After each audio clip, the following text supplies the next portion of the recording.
just a few miles outside Nicosia, the deserted village of Ormafita. It died because it was divided between Greek and Turk like 100 other villages in Cyprus.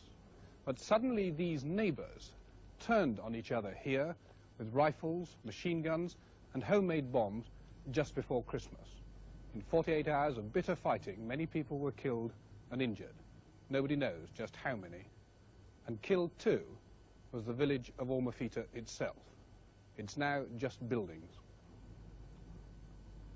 The people have gone, evacuated to safety.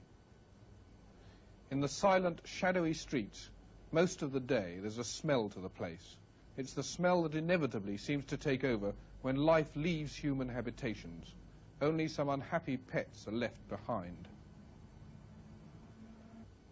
Evidence of the fierceness of the fighting is everywhere.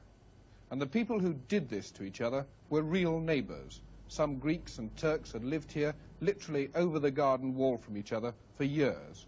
Then they decided racially to try to kill each other. Both sides seem to have been pretty well equally to blame. After the fighting, the evacuation was hasty, with belongings left behind as if there wasn't room for them in the last suitcase, and washing still on the line. And in the gardens, the oranges hang unpicked. There is life in Ormafita. The British troops on patrol with Greek police tramping through the deserted streets, watching for looters who've already taken everything worth having. And the silence is broken too by the roar of British motor patrols as they speed through. It's been like this for a month and more, and the people who once lived here, the Greeks scattered to safety and generally comfort. The Turks trudged up the road and into the foothills where there's more safety for them and protection. Both sides have so-called irregulars, and both mean business. These Turks, making a rare agreement to be filmed, would readily shoot any Greek who came up this road, and further south there are Greeks who are blocking off their route into Nicosia. It meant the Turks in the foothills have had to build a new road which runs entirely through Turkish-dominated territory to the capital, and at this end of it is part at least of old Ormafita, the tented refugee camp at Hamet Mandris. It's a place of appalling deprivation, the sort of place that only wars usually produce.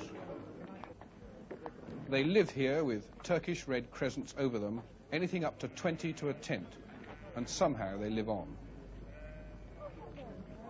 For most of the men, there's no work nowadays, and when the shepherds wander off to find the pastures that aren't nearby, they tend to get shot at.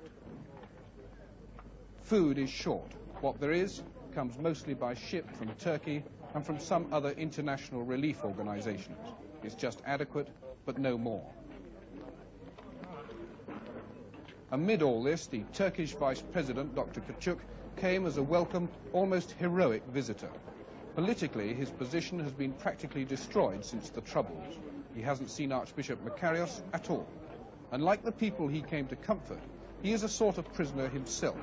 In Greek areas, he dare only move around with a strong British escort. Here, his escort was very different.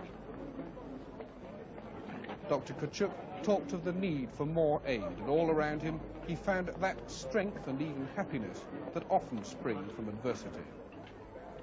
Happiest and most unconcerned of all at Hamet Mandris are the children.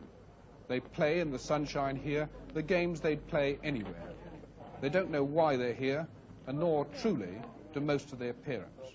But looking at these children, the appalling futility of the struggle that's going on in Cyprus becomes especially apparent. Away down the road, racial hatred has destroyed their homes in Ormafita and dragged them here. And where will they go next? And other children like them, Turk and Greek.